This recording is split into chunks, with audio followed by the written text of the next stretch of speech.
Right, welcome ladies and gentlemen. It would appear more and more evidence is stacking up that Marvel is going to be including She-Hulk in Avengers Doomsday. Now, straight off the bat, that's obviously not a great idea.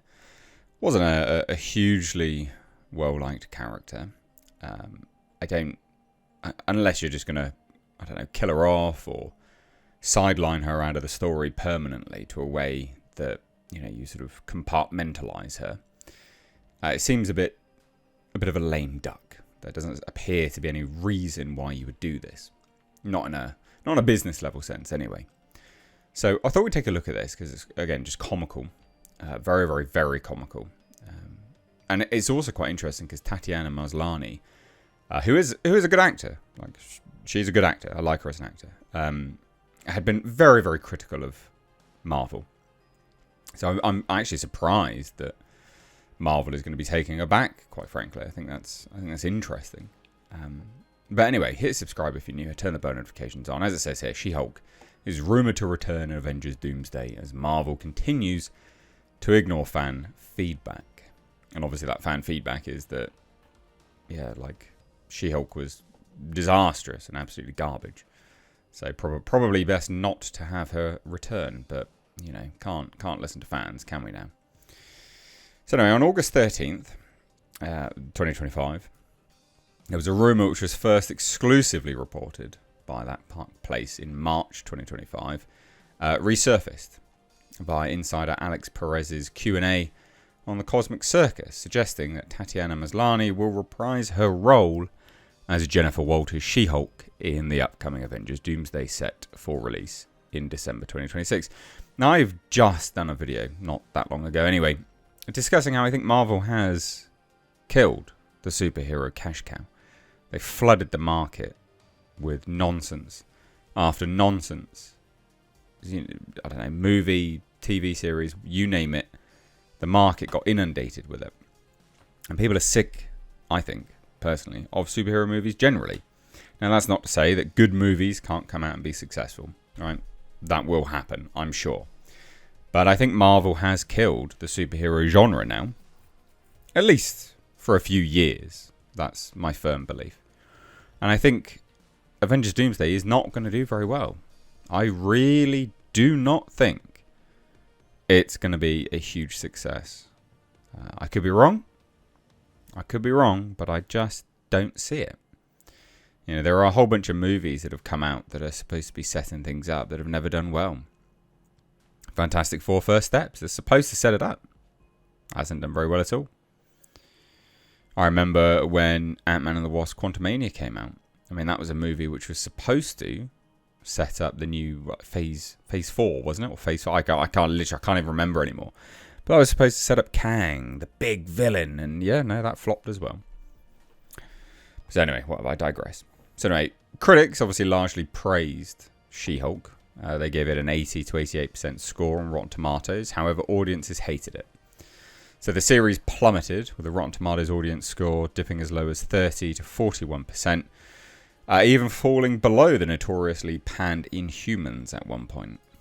And then they obviously changed stuff as well, which was funny. So it's one of Disney Plus's lowest rated MCU shows by viewer metrics, with an average audience score of just 32%, which is a stark contrast to the franchise's usual 80% plus benchmarks.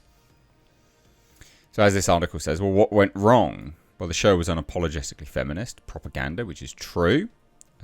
They continuously attacked fans and critics, right? Like anyone who had anything negative to say about Marvel, they took aim at them. And it was really, really quite pathetic. Maslany, many others, they would continue lambasting fans on and off camera as well, claiming the backlash against the show was review bombing, which it was not. I remember reviewing it, and it was literally just reviewing it week by week as a normal show. It just doesn't stand up as a normal show. It just was not very good writing. And it's interesting as well, because after it came out, we learned that they were actually shooting it on the fly. That's why the CGI was so inconsistent. They were making it up as it kind of went along, which is, not good. Not good at all. So instead of legitimate issues with the show's messaging, writing, and visual effects. They just went, yeah, nah, it's review bombing, mate. It was uneven CGI, tonal inconsistencies, narrative that felt like a sitcom, which was just bizarre. And it didn't stand up to what She-Hulk should be, you know, as it was created. It was a far cry from stuff like that. So not good. It wasn't good. But what purpose does this serve? Like, why are they bringing it back?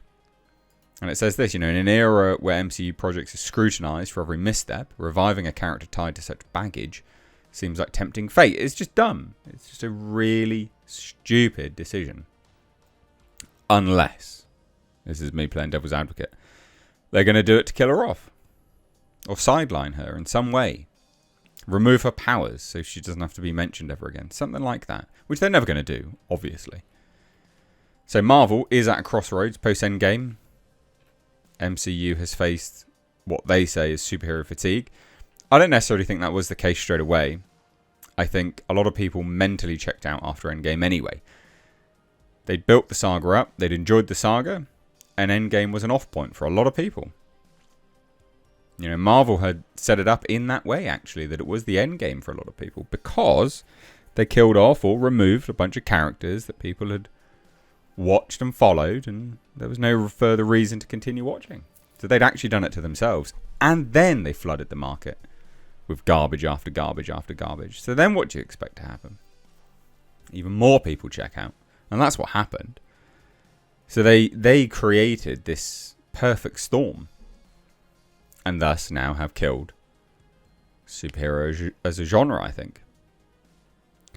But bringing She-Hulk back, I mean, like, why would you do that?